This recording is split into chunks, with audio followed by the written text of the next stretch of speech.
The story begins in a quiet farmhouse nestled deep within the mountains. It belongs to a man named Grady. This land, this life, it's all his. He lives here with his wife Ellen, their children, and his younger brother, Rowdy. 10 days ago, Grady left with a group of friends to hunt in the mountains, but not one of them ever came back. The police launched a search operation, but a violent snowstorm forced them to stop midway. Grady was declared missing, but those mountains, people say, once you go in, you don't come back. With Grady gone, Rowdy stepped up to take care of the family. But something was off. Just across the fields, a man named Eddie lived alone in his van. And inside the farmhouse, Ellen and Rowdy had started something they shouldn't have. Their affair wasn't a secret anymore, not to the oldest son, Drake. He could feel it. Something wasn't right. He began to believe that Rowdy didn't want his father to return. So, Drake decided to take matters into his own hands. He prepared to go into the mountains alone. But Rowdy, despite everything, loved his brother. He tried to stop Drake,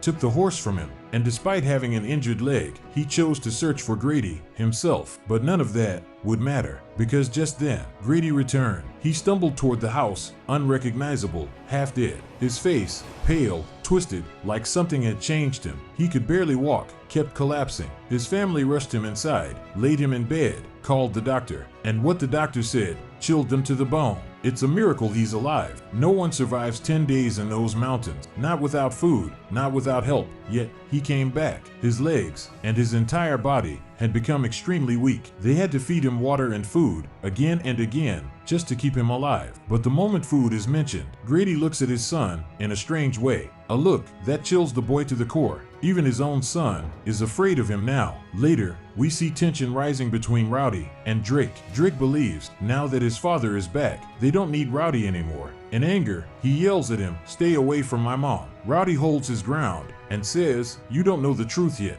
Please, calm down and go help your mom." Drake goes inside. Ellen had already prepared food for Grady. Drake carries the plate upstairs and says to Rowdy, "I can't recognize him anymore. When I look into his eyes, it feels like someone or something else has come back in his place." He hears a terrible noise upstairs, glass shattering, a loud thud. He runs up and finds the food spilled on the floor. Ellen confronts Drake. "What happened?" Drake replies, "It wasn't me." Grady dropped the food, and now he's screaming in hunger. When Ellen walks closer to check on him, Grady licks her arm slowly and says, "You taste good." Was he talking about eating human flesh? Ellen freezes in fear. The scene fades, and we see an old photograph of Grady, smiling, alive, human. Now it's nighttime. Everyone is asleep. Suddenly, a loud scream, a horse crying out, and heavy, disturbing snoring. Rowdy rushes outside. What he finds is horrifying. Someone or something had attacked the horse. It was torn, bleeding, almost mutilated. Rowdy looks around, but no sign of any wild animal. But then, from the shadows, Grady is seen watching the horse with eerie eyes and a creepy smile on his face. The next morning, Eddie, the neighbor, arrives. Rowdy still thinks it's just a wild animal, but Eddie knows better. He tells Rowdy, "I've seen this before." He walks straight to Grady, pulls a knife from his pocket, and starts talking about his childhood. "My uncle once came back from those same mountains, just like you. He was weak, silent, hungry, but then he killed everyone in our family. The cops shot him because he wouldn't stop." Eddie whispers, "I know what's inside you. It's the same thing that took him. It's feeding on you, hollowing you out. If you force it out, you might survive." Grady suddenly straightens up, his eyes blank, face twitching, and he screams. Eddie was now thinking of killing him, but Grady read his thoughts. With a chilling calmness, he says, "Don't do what you're thinking. You're an old man, weak, powerless. I'm a strong farmer. If you kill me, you'll rot in prison for the rest of your life." Then,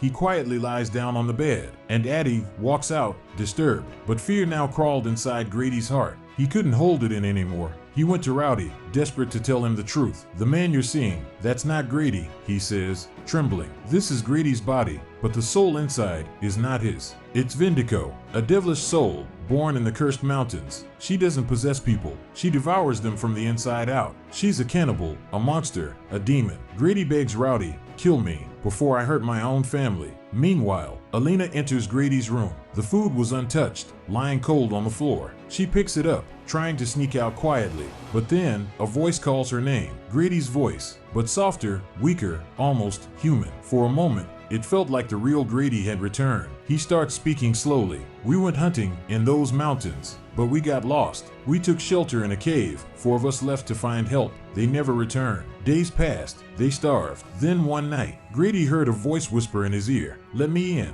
I'll save you." Desperate to survive, he said yes. That voice belonged to Vindico. From that moment on, everything changed. Grady whispers, voice trembling, "She made me kill my friend. I ate him, Alina." His eyes fill with terror. She wants more. She's still hungry. Alina steps back, terrified. She turns to run, but before she could even breathe, Grady appears right in front of her. He grabs her by the neck, drool dripping from his mouth, eyes glowing, like a beast ready to feast. Before he could strike, a gun cocks behind him, Rowdy, pointing it right at Grady's head. Grady roars in rage, turns, and locks himself inside the room. Inside, he destroys everything, furniture, glass, walls, screaming in a voice so demonic, even Drake and his little brother froze in fear. Alina knew it was time to run. She grabbed the kids and Rowdy. As they reached the door, Eddie appeared, with fury in his eyes and a gun in his hand. He tells them, "Get in the van. I'll deal with him." But Drake refuses. "I won't leave my dad." Slap. Alina stares at him, eyes filled with pain. "Drake, that's not your father anymore. Look at him. He has a demon inside. We have to kill him, or he'll kill us all." Alina shouts, "It's necessary to kill him, or he'll kill us all." And Grady told me everything. With no time to lose, they all flee the house. But Eddie, he stayed back, determined to finish this nightmare. He climbs the stairs, but before he can reach the room, Grady attacks from behind. One strike to the neck. Eddie is dead. Rowdy, too, enters the house, gun in hand. He wants to end it. Alina follows behind, hugging him tightly. She whispers, "Be careful," but Rowdy doesn't even glance back. He steps inside. First, he sees Eddie's dead body. Then, with fury in his heart, he storms into the room. But there lies Grady, on the bed, helpless, broken, or at least, that's what he pretends to be. Tears in his eyes, hands trembling. "PLE, brother," he says. Rowdy hesitates. His heart gets weak, and in that split second, Grady strikes, kills his own brother. Alina hears the scream. Terror returns. She quickly hides the kids far away from the van, but it was too late. Grady appears again, dragging Rowdy's dead body behind him. He throws the corpse on the kitchen table, his voice cold and monstrous. "Alina, it's time to cook dinner. Cut the meat,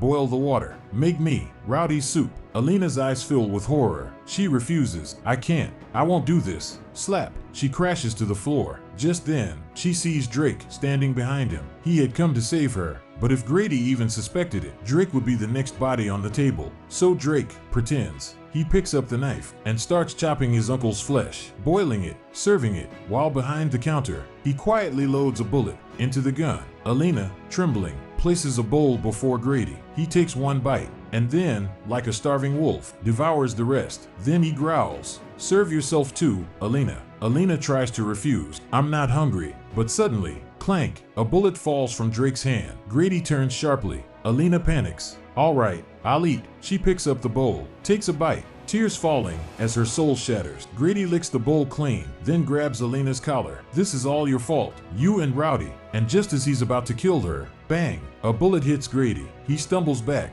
wounded, and escapes into the shadows. Alina collapses, wounded. Drake runs to her. She whispers, "Go, save Tim." He must have gone after Tim. Drake runs, faster than ever, but what he sees freezes his blood. Grady was strangling Tim, choking the life out of his own child. Drake screams. Grady pauses, looks back, smiling. "You all should stay together. Do you know where? In my stomach." And then he laughs. A laugh so twisted, so inhuman, that it echoed through the night. Grady's eyes, they had turned white. No pupils, no emotion, just emptiness. It wasn't Grady anymore. It was Wendy. The evil inside him had taken over. Tim, shivering, called out, "Grady," but it was too late. Just then, bang, Drake fires from behind. Grady falls to the ground, unconscious. Everyone thinks, it's over, they're safe, but it was just a thought, because suddenly, Grady rises, eyes wide, hands clawing. He grabs Drake from behind, choking him, about to end him. But then, Alina appears. She doesn't hesitate. She puts the gun right into Grady's mouth. "Let him go." Bang! A final shot. Grady collapses. Blood everywhere. Motionless. Finally, he was dead. But then, a noise. A horrible, twisted noise coming from inside his body. Grady's mouth, still whispering, still screaming. The voice was not his. It was Wendy, the evil spirit that had taken over. She wasn't gone. Not yet. She was still there. Waiting to rise again. And with that spine-chilling suspense, the story ends. Or does it?